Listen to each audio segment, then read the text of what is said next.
What are the common pitfalls you see, the founders that you see from a business model perspective, and what counsel would you give them for them to avoid these kinds of business model mistakes? I think it's really about a bunch of things. It's figuring out what you think somebody would pay. That doesn't have to come from asking someone. They often won't really know, but it certainly can come from guesstimating comparables and alternatives. Sometimes the biggest competition is just status quo, getting people to move to try something new, right? What I find is more challenging often is developing an understanding of the cost of goods. And those are concrete things that people can figure out.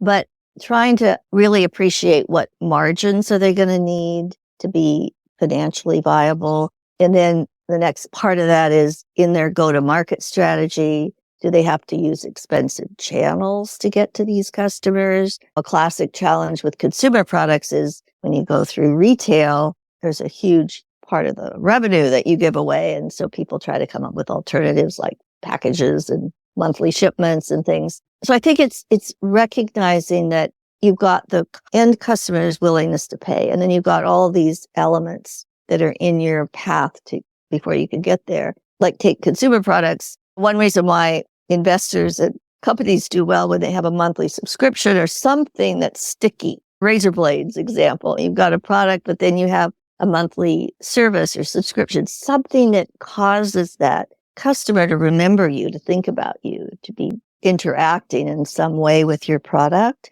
or service. Sometimes, you can build really successful companies where the product has very little margin, but there's huge margin in all the add-ons. That's kind of fun.